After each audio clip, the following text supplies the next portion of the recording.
NTV time, जनता की बात जनता के साथ। डावरी के जंगलों में पिछले दिनों हुई सैकड़ों पेड़ों की कटाई एवं अतिक्रमण को लेकर पर्यावरण बचाने के लिए डबरी के ग्रामवासी सीहोर कलेक्ट्रेट ऑफिस पहुंचे, जहां उन्होंने अतिरिक्त कलेक्टर को ज्ञापन सौंपा।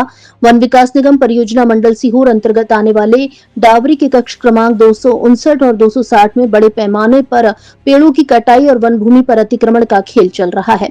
ग्रामीणों का दावा है कि यहाँ हजारों की संख्या में पेड़ काटे जा चुके हैं, जबकि कई स्थानों पर वन भूमि पर अतिक्रमण की गतिविधियां भी चल रही हैं। लेकिन सवाल सिर्फ पेड़ों की कटाई का नहीं है। सवाल यह है कि आखिर इतनी बड़ी मात्रा में सागौन के हजारों पेड़ों की कटाई हो गई और विभाग सो रहा। पेड़ों की कटाई एवं वन भूमि पर अतिक्रमण के आरोप सही है तो जिम्मेदार अधिकारियों को इसकी भनक कैसे नहीं लगी। ग्रामीणों का आरोप है कि वन विकास निगम के कर्मचारियों की मिली भगत से ये पूरा खेल चल रहा है। डाबरी के जंगल में सागवान के पेड़ों की कटाई चल रही है और जमीन पर अतिक्रमण हो रहा है। सैकड़ों एकड़ जमीन पर अतिक्रमण होने के बाद भी आज दिनांक तक किसी प्रकार की कोई ठोस कार्रवाई नहीं होने के कारण ग्रामवासी एकत्रित होकर ट्रैक्टर ट्रॉली में भरकर सीहोर कलेक्टर पहुंचे और वहां पर नारेबाजी की और बताया कि जल्द ही दोषियों पर कार्रवाई करनी चाहिए। डाबरी नाके से 4 किलोमीटर की दूरी पर चल रहा ट्रैक्टर से जमीन तोड़ी गई और हजारों की संख्या में सागौन के पेड़ काट दिए गए। इसके बाद भी विभाग को इस मामले में कोई जानकारी नहीं। काटी गई लकड़ी कहाँ गई? वन भूमि का कितना हिस्सा प्रभावित हुआ? और सबसे बड़ा सवाल, ग्रामीणों ने गंभीर आरोप लगाया कि इस मामले में विभागीय स्तर पर मिलीभगत हो सकती है। हालांकि इन आरोपों की स्वतंत्र पुष्टि अभी नहीं हुई है। वन विकास निगम के द्वारा 4 लोगों पर कार्रवाई करते हुए उन्हें आरोपी बनाया गया एवं ट्रैक्टर जब्त किया गया। लेकिन इतनी बड़ी मात्रा में जंगलों की कटाई हुई, इससे साफ जाहिर होता है ये 4 लोग नहीं, इनकी संख्या 20 से 25 हो सकती है। लेकिन अन्य सभी दोषियों को आखिर क्यों बचाया जा रहा है? ग्रामीणों के द्वारा शिवराज सिंह चौहान के पुत्र कार्तिक चौहान से इच्छावर में मुलाकात की और सारी समस्या बताई। यह जिस तरीके से क्षेत्र में वनों की कटाई हो रही है, इसे रोका जाए। वहीं पिछले दिनों भाजपा के प्रभारी मंत्री कृष्णा गौर पीपलछोन एक कार्यक्रम में आई, जहां पर ग्राम डाबरी के लोगों ने अपनी समस्या बताना चाही तो प्रभारी मंत्री का बयान था कि आप लोगों की तहसील भैरुंदा में जब आऊंगी तब आप अपनी समस्या बताना। एक बड़ा सवाल, क्या प्रभारी मंत्री जिले की होती है या फिर किसी एक क्षेत्र की?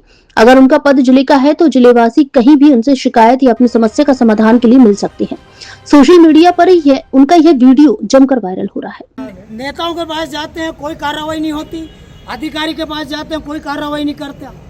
कार्रवाई होती नहीं है, इसलिए आज कलेक्टर मोदी हमारे पास होता शासन है इनका, बीजेपी का शासन। अभी जैसे नेता लोग भी नहीं सुनवाई कर अभी बिरजिस नगर में प्रभारी मंत्री श्रीमती कृष्णा गौड़ जी आए थे, तो वहाँ पे आपने आवेदन दिया था? जी बिल्कुल दिया था। वहाँ पे भी हम पहुँचे थे, पूरा गांव पहुँचा था वहाँ पे और हम निवेदन लेके पहुँचे थे, मगर उन्होंने वहाँ पे सुनवाई नहीं की। उन्होंने ये बोल के टाल दिया गया कि हम आपकी तहसील में आएंगे तब आप आवेदन लेके आना।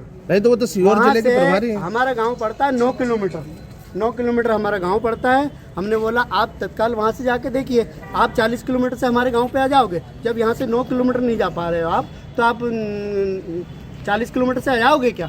क्या वहां पे आप जिला कलेक्टर जी महोदय बदल के लाओगे, कि मंत्री जी बदल के लाओगे? वहां पे आना तो आप ही को है ना। तो हमारी समस्या यही सुनिए ना भैया। इनका ये दादा का लेना है, 2-3 लोग ऐसे हैं, इनका सब क्या मामला है?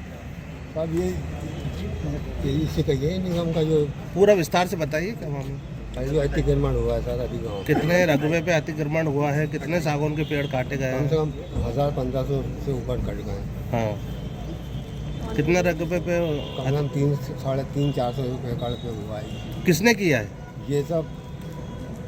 बाहर से आ रहे बाहर वालों ने आके करा। तो विभाग के अधिकारी या कर्मचारियों ने किसी प्रकार की कार्रवाई नहीं की अभी तक? नहीं साहब, उनसे बोला था, फिर अभी तक उसकी कोई कार्रवाई नहीं हुई अभी।